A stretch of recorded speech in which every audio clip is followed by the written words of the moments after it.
இப்படியே இவன் போய்கிட்டு இருந்தான்னு வச்சுக்கோங்க, கொஞ்ச நாளைக்கு தான், ஒரு நாள் கண்டிப்பா இவன் அழிஞ்சு போயிடுவான், இவனோட பப்பளம் இங்க வேகாது அப்படிங்கிற மாதிரி வந்து மிட் நைட்ல பிரவீன் ராஜ், டைரக்டர் பிரவீன் காந்தி, அதுக்கப்புறம் கானா வினோத், இவங்க 3 பேருமே வந்து பயங்கரமா வந்து வாட்டர்மெலன் திவாகரை பத்தி பேசுறாங்க.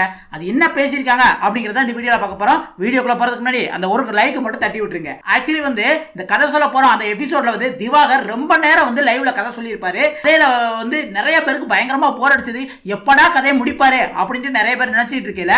அதுலயும் ஒரு 2-3 விஷயங்கள் வந்து பயங்கரமா அவமானப்பட்டது, நிறைய விஷயங்களுக்கு ஏங்கினது, நல்லா படிச்சது, எப்படி டாக்டர் ஆனது, ஒரு கிராமத்துல இருந்து வந்து எப்படி ஒரு பிசியோதெரபியா டாக்டர் ஆகணும் லட்சியத்தோட வந்திருக்கா ஒரு பையன் வந்து எப்படி வெற்றி பெற்றான் அப்படின்னு வந்து நிறைய பேருக்கு பிடிச்சது. அதை பார்த்துட்டு நிறைய பேர் வந்து இவனை போய் நம்ம இப்படி திட்டோம்டா அப்படின்ட்டு மன்னிப்பு கேட்டார். முக்கியமாக பார்த்தோன்னா அந்த கமருதீன், அதுக்கப்புறம் வந்து எஃப்ஜே சார், உங்களெல்லாம் நான் தப்பாக பேசிட்டேன், இருந்தாலும் எஃப்ஜே ஒரு சூச்சமாக ஒரு உங்களுக்கு டாக்டராக வந்து நான் உங்களை மதிக்கிறேன், ஆனால் ஒரு வந்து சினிமா ஆக்டராக வந்து உங்களை மதிக்க மாட்டேன் அப்படிங்கிற மாதிரி எல்லாம் வந்து சொல்கிறான். இப்படிலாம் சொல்லிட்டு இருக்க பார்த்து பிரவீன் ராஜும் இந்த இப்படி ஒரு நல்ல மனுஷனை நம்ம வந்து தப்பா நினைச்சிட்டோமே, சண்டை போட்டோமே அப்படின்ட்டு வந்து மிட் நைட்ல வந்து பிரவீன் ராஜ், டைரக்டர் பிரவீன் காந்தி, கானா வினோத், இவங்க 3 பேருமே வந்து உட்காந்து பேசிக்கிட்டு இருக்காங்க. இப்படி பேசும்போது எப்பா அவருக்கு என்ன டேலண்ட், செம டேலண்ட் சார் அப்படின்னு வந்து பிரவீன் ராஜ் பேசுறாப்ல. இதுக்கு கானா வினோத், ஆமாப்பா இந்த ஜிபி முத்து இருக்காருல்ல அவரையே தூக்கி சாப்பிட்டாப்ல அப்படிங்கிற மாதிரி வந்து பிரவீன் ராஜும் கானா வினோத் பேசுறாங்க.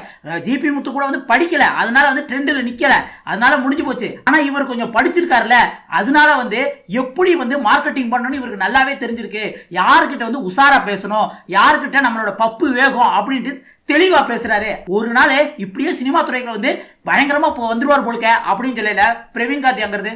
பா அப்படிலாம் வர்றதுக்கு வாய்ப்பே கிடையாதுப்பா, நான் அடிச்சு சொல்றேன், இந்த மாதிரி நான் ஏகப்பட்ட பேரை வந்து பார்த்துட்டேன் அப்படின்னு வந்து உறுதியா சொன்னாரு. அதுக்கு மட்டும் இல்லாம இன்னொரு எக்ஸாம்பிள் சொன்னாரு. அதாவது இந்த பவர் ஸ்டார் சீனிவாசன் இருக்கார்ல, அவர் என்னோட ஃப்ரெண்டு தான், அவரை எனக்கு நல்லாவே தெரியும் அப்படிங்கிற மாதிரி சொன்னாரு. அதுலயும் வந்து பவர் ஸ்டார்னு சொல்ல, பவர் சீனிவாசன், ஏன்னா ஸ்டார்னு அவரை ஒத்துக்க மாட்டாரு அப்படின்ட்டு பிரவீன் காந்தி சொல்றாப்ல. அவர் வந்து எந்த லெவலுக்கு போனாரு, அதுவும் இந்த கண்ணால் எடுத்தீங்க ஆசையா படத்துல வந்து பயங்கரமா வந்து அவரோட பீக் லெவல்ல இருந்தாரு. அவருக்கு வந்து கிட்டத்தட்ட வந்து கொலாபரேட் பண்ணி வேற லெவல்ல படம் எடுக்கணும்ல நிறைய டைரக்டர் காத்துக்கிட்டு இருந்தாங்க. ஆனா ஒரு காலகட்டத்தில் அவர் காணாம போயிட்டாரு. அது மாதிரி தான் இவரும் கண்டிப்பா ஒரு நாள் காணாம போயிடுவாரு. இவங்க எல்லாம் வருவாங்க, அந்த ட்ரெண்ட்ல நிப்பாங்க, அப்படியே போயிடுவாங்க. இதுதான் இவங்களோட கணக்கு அப்படிங்கிற மாதிரி வந்து உறுதியா அடிச்சு சொல்றாருங்க.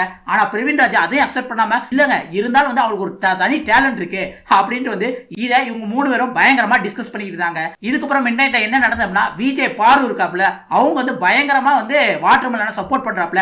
அந்த கதை சொல்லல அவனுக்கு 1008 பிரச்சனை இருக்கு, பாதி பேர் கேட்கவே முடியல.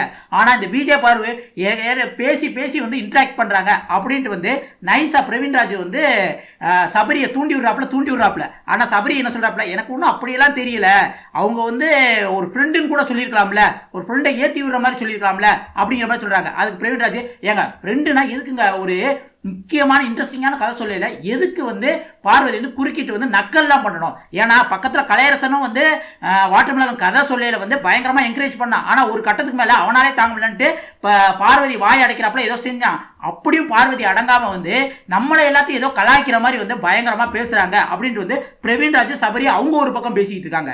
இது மட்டும் இல்லாம கானா வினோத் என்ன சொல்றாரு அப்படின்னு பாத்தீங்கன்னா, கதை முடிஞ்சிட்டு வெளியே வரையில வந்து சபரியோ இல்லைன்னா வந்து விக்ரமா யாரோ சொல்றாங்க, உங்க கதை நல்லா இருந்தது, இன்னொரு டைம் நான் கேட்கணும் அப்படிங்கிற மாதிரி வந்து சொல்றாங்க.